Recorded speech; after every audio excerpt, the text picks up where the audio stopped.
मालिक, अगर पंचायत में आपकी भेड़िया जाति का बहुमत हो गया तो? भेड़िया चिढ़कर बोला, अरे हमारी जाति कुल 10% है और भेड़ें तथा अन्य छोटे पशु 90%। भला वे हमें काहे को चुनेंगे? कहीं जिंदगी अपने को मौत के हवाले करती है?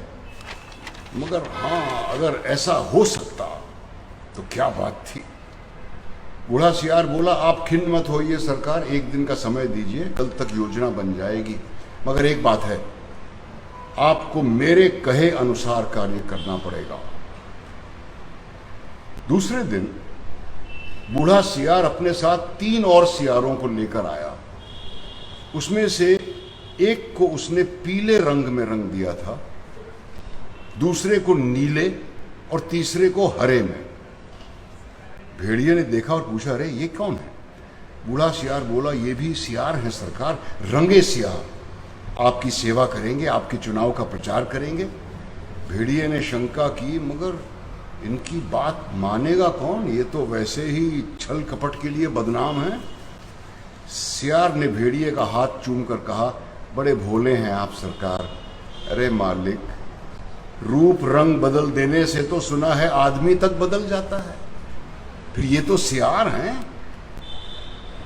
और तब बूढ़े सियार ने भेड़िए का रूप बदला, मस्तक पर तिलक लगाया, गले में कंठी पहनाई और मुंह में घास के तिनके खोस दिए और बोला, अब आप पूरे संत हो गए हैं, अब भेड़ों की सभा में चलते हैं, मगर ख्याल रखना, अपनी हिंसक आंखों को ऊपर मत उठाना, हमेशा जमीन की ओर रखना और देखना, बोलना मत, नहीं तो सब पोल खुल जाएगी।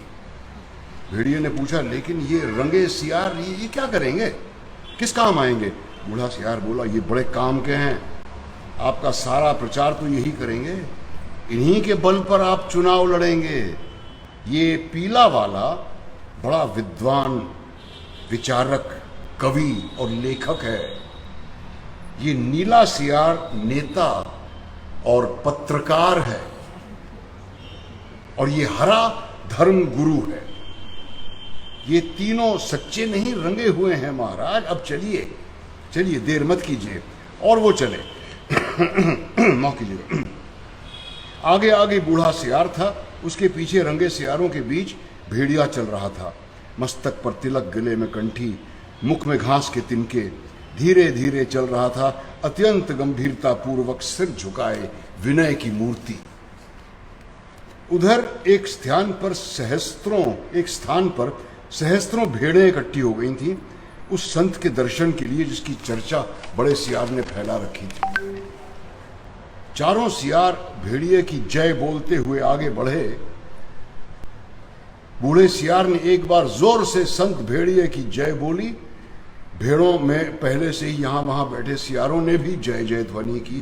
भेड़ों ने देखा तो बोले, अरे ये भागो, ये तो भेड़िया है।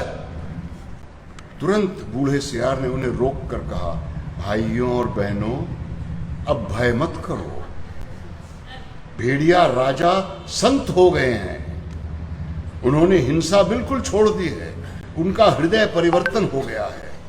वो आज 7 दिनों से घास खा रहे हैं, रात दिन भगवान के भजन और परोपकार में लगे रहते हैं। उन्होंने अपना जीवन मात्र की सेवा के लिए अर्पित कर दिया है। अब वो किसी का दिल नहीं दुखाएंगे, किसी को का रोम तक नहीं छुएंगे। भेड़ों से उन्हें विशेष प्रेम है। उनकी अपनी भेड़िया जाति ने जो अत्याचार आप पर किए हैं, उनके कारण भेड़िया संत का माथा लज्जा से जो झुका है, तो झुका ही रहा है। अब तो वो सर्वस्व त्याग चुके हैं, अब आप उनसे भय मत करें, उन्हें अपना भाई समझें। बोलो सब मिलकर संत भेड़िए जी की जय। भेड़िया जी अभी उसी तरह गर्दन नीचे झुकाए विनय की मूर्ति बने बैठा था। बीच में कभी कभी सामने की ओर इकट्ठी भेड़ों को देख लेता और टपकती राल को निगल जाता।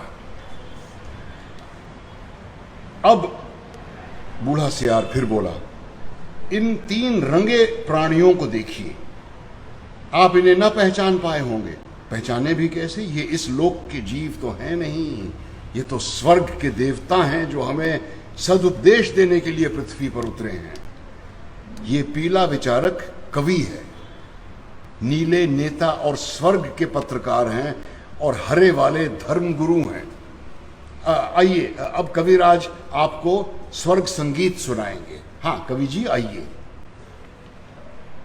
पीले सियार को हुआ हुआ के सिवा तो कुछ आता ही नहीं था, तो हुआ हुआ चिल्ला दिया। शेष सियार भी हुआ हुआ बोल पड़े। बूढ़े सियार ने आंख से इशारे से शेष सियारों को मना किया और चतुराई से बात को यूं कहकर संभाला कि कुछ समझे आप लोग? कैसे समझेंगे? अरे कवि की बात सबकी समझ में आ जाए तो फिर वो कवि काहे का? उनकी कविता में से शाश्वत के स्वर फूट रहे हैं। ये कह रहे हैं जैसे स्वर्ग में परमात्मा वैसे पृथ्वी पर भेड़िया। हे भेड़िया जी, हे महान, आप सर्वत्र व्याप्त हैं, सर्वशक्तिमान हैं। प्रातःकाल संध्या आपके मस्तक पर तिलक करती है, सांझ को उषा आपका मुख चूमती है, और रात्रि को आपकी ही ज्योति लक्ष लक्ष खंड होकर आकाश में तारे बनकर चमकती है। ये भी शायद किसी और की ही कविता थी।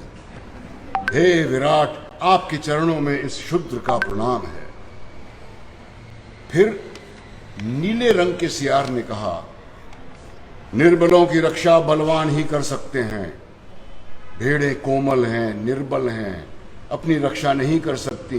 भेड़िया बलवान है, वो भी तुम्हारा भाई है। आप एक ही जाति के तो हो। तुम भेड़, वो भेड़िया, कितना कम अंतर है। और बेचारा भेड़िया व्यर्थ ही बदनाम कर दिया गया है कि वो भेड़ों को खाता है। यदि तुम पर कोई अन्याय करे तो ये भेड़िया डटकर लड़ेगा तुम्हारे हक के लिए।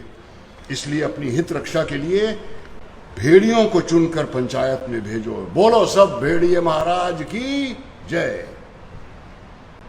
फिर हरे रंग के धर्मगुरु ने उपदेश दिया, जो यहां त्याग करेगा वो उस लोक में पाएगा।